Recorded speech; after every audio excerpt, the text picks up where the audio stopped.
And here we go. We are here in day one of Innistrad Dark Ascension Sealed Deck Grand Prix Nashville. Next level games. GG's live. Wizards of the Coast. Who else can we thank? Well, welcome to round 6 of Grand Prix Nashville. Here we've got Shuhei Nakamura, Hall of Famer, on the left-hand side of your screen, facing down against Christian Valenti. Not a Hall of Famer. On the right-hand side of your screen. Yep. In the booth, we have myself, Rashad Miller, and Ben SWA. SW. Just SW? SW. Ben SW. Ben Schwartz.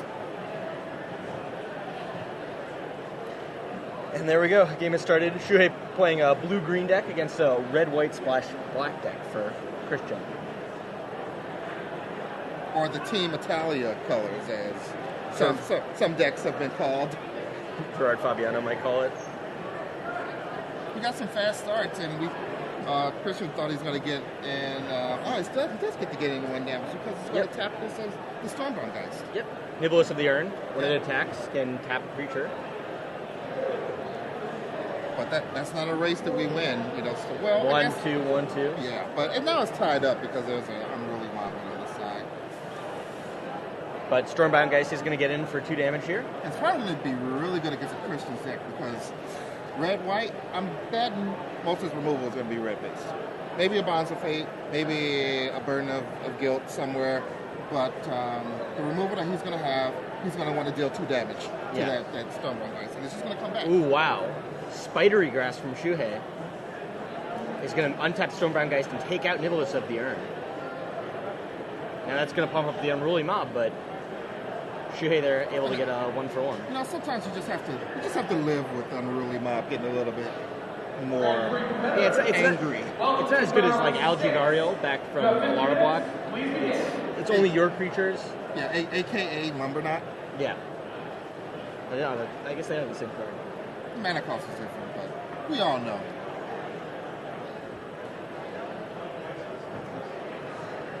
See, now the race got a little bit interesting because there was a Elgard of these names. Elgard. Inquisitor. Yeah. There's no R. But Shuhei has a Murder of Crows. Shuhei is getting big. Fly in the air. Blue-green isn't known for, just coming out with the flyers. I have Orchard Spirit in it too. Yeah. Just maxing out. I have all of the blue-green flying-ish creatures. We'll see if that's the case. But Christian here going to attack in with his Inquisitor and Unruly Mob. And Shuhei's just going to take it. Doesn't want to risk anything. And Silverclaw Griffin at end of turn will add a flyer to Christian's board. I think with the power shift in creatures and the design of all these new Magic the Gathering cards, you see abilities like Lifelink and like Trample and things like that becoming more and more powerful. I would say 5 years ago, if a creature had Lifelink, you go, oh, that's cute. Don't care, because it's still just a creature. But now, this Inquisitor, it's making this a real race. Yep. Until, a 5/5 hit the board. Yeah, so Shuhei got in for 4 with his Murder of Crows, tying things up at 14 apiece, and then Shuhei played Galvanic Juggernaut before finishing his turn. So... Ooh, Faithless Looting. So that's a card that Owen really liked when we talked to him about the sealed deck, and he has it in his own deck, his own sealed deck. It's an interesting card to see in sealed. It doesn't, when I think Faithless Looting, I think Careful Study. When I think Careful Study, I think of Blue-Green Madness, which is like the farthest you can get away from sealed deck. Well, there's value to getting cards in your graveyard in this format. It's very true. There's cards with flashback, which you happily put into the graveyard. There's ways of gaining benefit from just there being a certain amount of creatures in your graveyard. And I know back in Honesty Block, you had flashback, you had madness, and that was it, right? Oh yeah, and you had threshold. So yeah. there were more benefits from getting cards to your graveyard, but this is not quite as graveyard heavy as Odyssey Block, but there's still, there's something to getting those 2 cards, even though you're losing a card. You can discard creatures, so you can cast Scabs. Yeah, exactly. And it has flashback. So, and that second time is just you just activated a Merfolk, Cephalid Broker. Yep. Back to the Odyssey block references. Exactly. So Christian's going to attack in with his team, allowing Trey to make some blocks. So first strike's going to take down the Stormbound guys.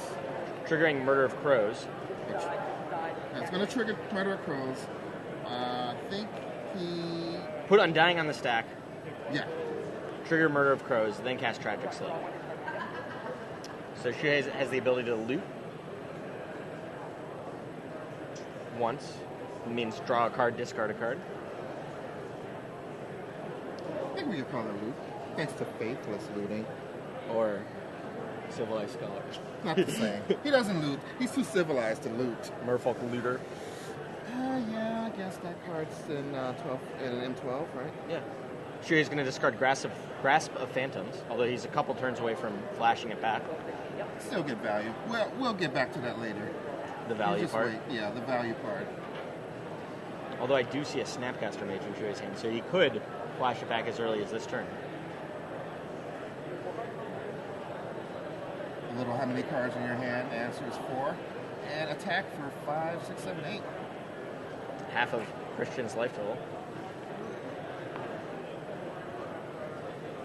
So now blue-green, that's definitely a color combination that's going to have a hard time untapping that Galvanic Juggernaut on its own. Yeah, there's not a lot of actual hard removal. There's things like Grasp of Phantoms, there's things like Riptide, Silent Departure, but there's no real destroy target creature. Yeah, we're not destroying target creature. Maybe we'll destroy target creature with flying. Yeah, maybe. Crushing Vines. Yeah, maybe we'll destroy an artifact creature.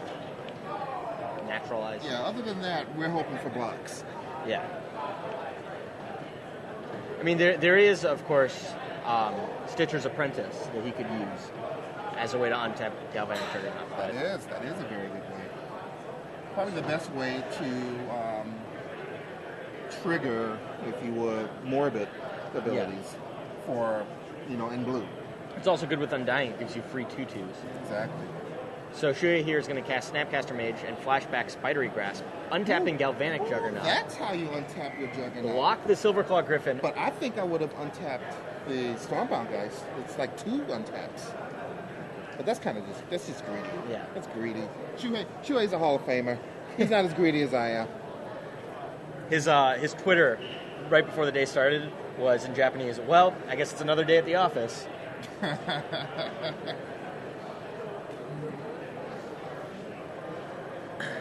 Christian here is going to flashback Faithless Looting. So now it's just draw 2, discard 2. No disadvantage. Just card quality.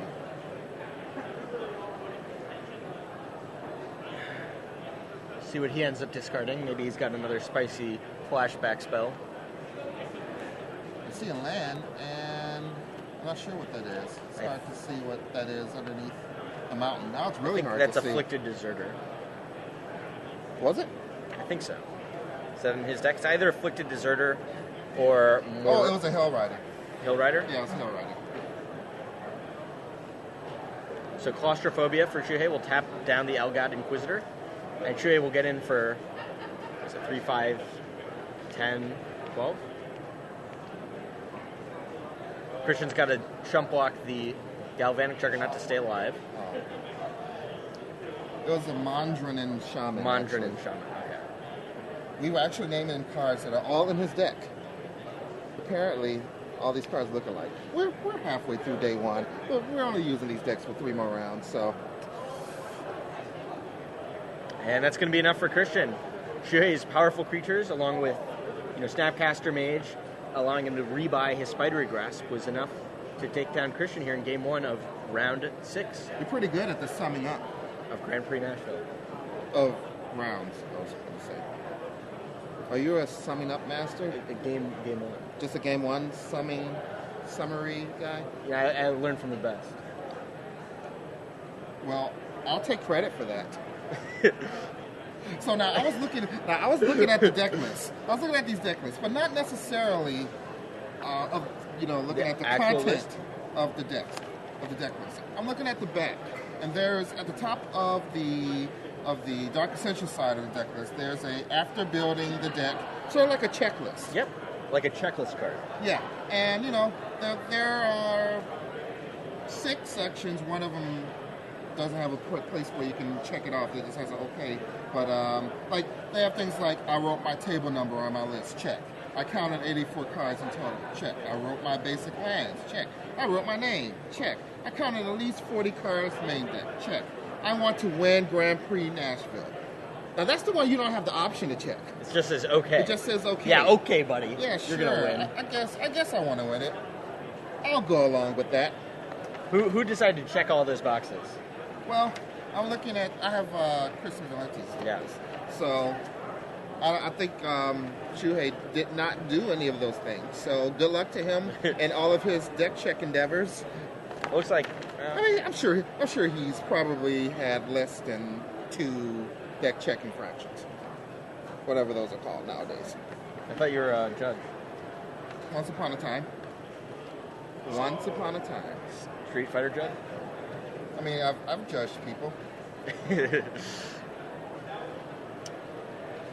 But yeah, I mean, that's one of the things at these tournaments that the organizers really don't like giving out those types of game losses because it's bad for everybody. The players are really mad they made that mistake. They're really mad that they traveled so far and got a game loss for something so stupid like forgetting to write down their lands or counting 40 cards in their main deck. So it's good that they added this little checklist. I hope that reduced the number of those errors that occurred to them. I actually like the inclusion of writing your table number on the deck list. That helps out a lot too, and getting all the deck lists in order, alphabetized. Sure. And it's also, every now and then I try to remember what table was I at when I registered my deck. But you never get to look at this. You can ask. That's true, you can, but why would you want to know that? It's just me. I like to remember things. Okay. So we didn't see any of those Shimmering Grottos. We did not, none of those. I mean, I was making a joke earlier. The Channel Fire Puppy Fireball players refer to Shimmering Grotto as sphere of resistance targeting yourself. That all your spells will just end up costing 1 more if you end up playing that land. But I think that 1 or 2 are especially important in decks where you've got the splash that you really want to start casting things at. It's not as bad as people make it out to be, but what do you think of Shimmering Grotto, Rashad? I like it in your 4-color decks where you're not heavy. When your 4th color is the splash of a flashback card, or maybe 1 card, like Spider Spawning. I would play a 2-color deck with Shimmering Grottos and Spider Spawning, easily. Sure. I would play a 4-color deck with Spider Spawning. I mean, a 4-color deck with Shimmering Grotto and, maybe 1 of each basic, depending on what other ways I have to fix my mana base.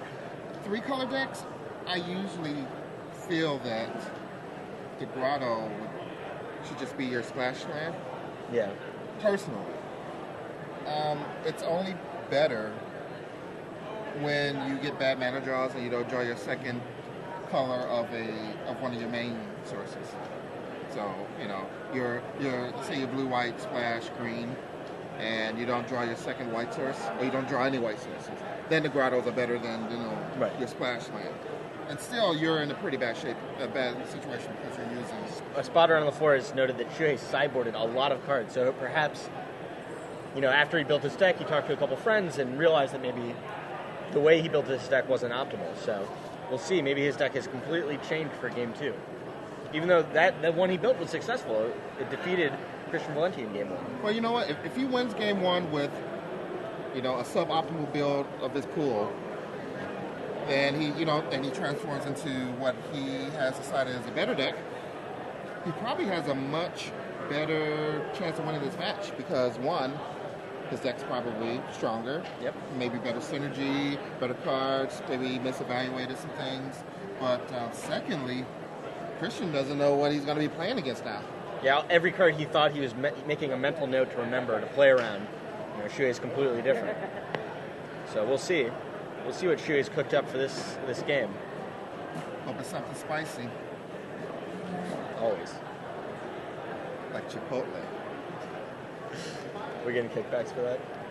I've just meant, the roasted pepper that is the Chipotle. Ah. Okay. Well, anyway. It's pretty spicy.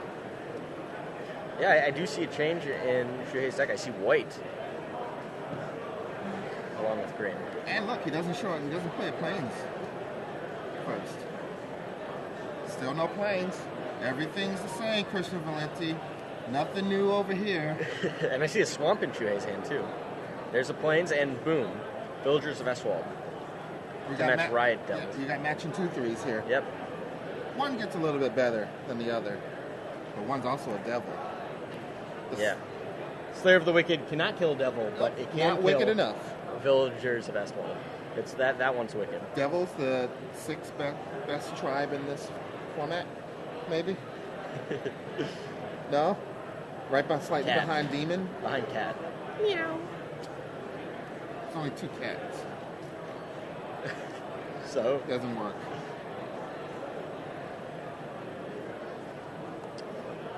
Looks like Shuhei's an Elgod Inquisitor of his own this game. And there's the Mondranin Shaman, yeah.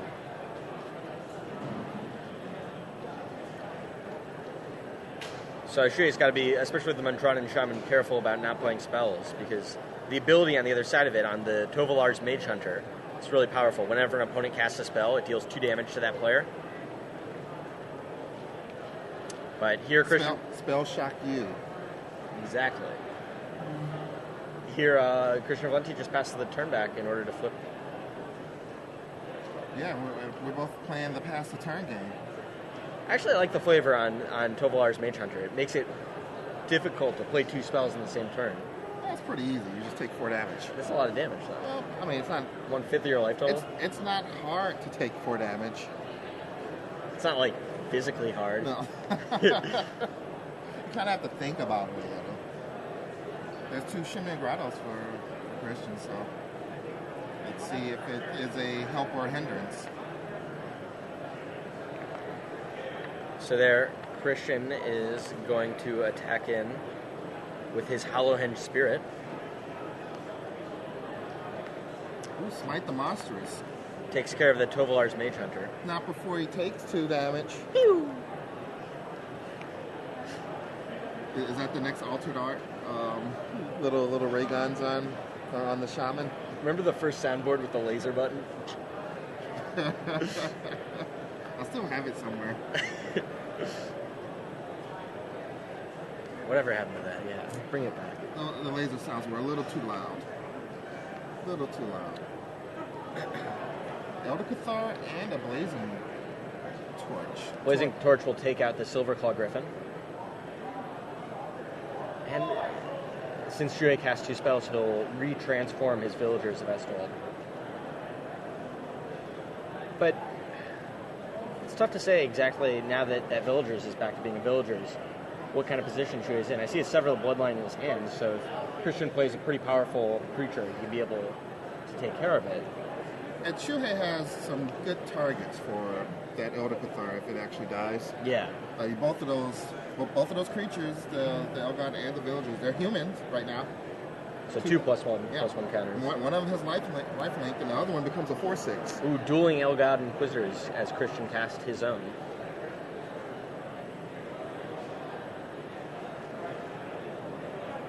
Let's see what Shuhei's got. Now Shuhei's splashing black. Yeah. I wonder if he has any ways of sacrificing his white creatures, because it looks like he has quite a bit of sacrificial humans, as it were. Elgod Inquisitor, Elder Cathar. He has a Skurdag. Oh, as you say that, he plays Demon Male Hauberk, sacrifices his Selfless Cathar to equip it to the Elgod Inquisitor, giving it 2 +1/+1 counters and +4/+2. That's quite a monster right there. Yeah. Now I'm looking through Shuhei's black cards. He has options of playing, and he has a village cannibals. He has a Skurdag, High Priest. If these cards have come in, then we have an interesting transformation. He has 2 Chosen and Markov, which aren't really sacrificial creatures. I mean, but they're human. They're black and they're human. So that's perfect for what this strategy could be. Yeah, but right now that 8/6 Elgod Inquisitor is going to gain Shuhei a ton of life over the next couple turns. Let's see if Christian's got an answer for it. Well, he drew a mountain. I don't know if that's the answer. Hopefully he already has an answer in his hand. Yeah. Looks like he's going to cast an Elder Cathar of his own, if he doesn't want to place it on screen. Yeah, I think he's a little ashamed of his Elder Cathar, so it's like I don't want people to actually know that I'm playing Elder Cathar without any way to sacrifice it, so I'll just stick it underneath this graphic. Forget about the Elder Cathar under the graphic. Never mind. Oh, there it goes. Okay. And sure, he also has a Galvanic Juggernaut in his hand waiting in the wind. So here comes this beast of a monster. What is it? It is a 1, 2, 3. It's a 8/6 lifelink. Human soldier. If it happens to die, you get a 1/1 spirit. Triple block. We want that guy out of here. Kill those two. Or does he kill them all? 3, 4, 6, 7, 8. Yeah, he kills them all. So Christian's gonna get 2 counters on this Elgar.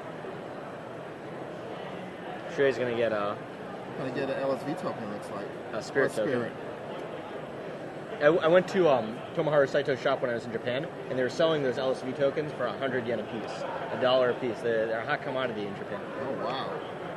Sever the Bloodline is going to exile Elgod Inquisitor, making it so Christian doesn't get his 1/1 spirit token, and then Shui's going to finish the turn with a Dark Thicket Wolf. Man. Well, that was a pretty good turn. Yeah. And he had 30 life, so if he has a chalice of life, he can use it, and then it would turn to chalice of death? Unlife? Chalice of Death. Chalice of Death. But he doesn't have any of those, so I'm just hoping for, the dream to happen. Which never does for me.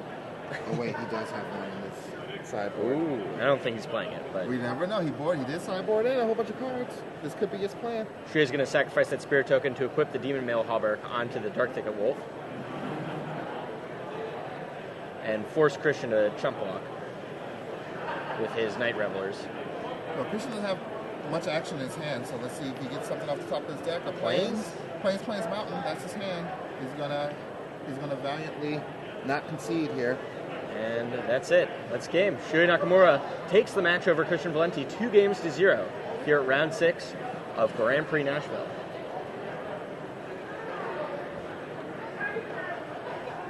So that was actually, I liked Shuhei's deck. Both game decks? 2. Yeah, I like both decks. Both decks are really good. But I think his second deck was really, I think it was a good job on actually seeing that, playing the black and the white with the green,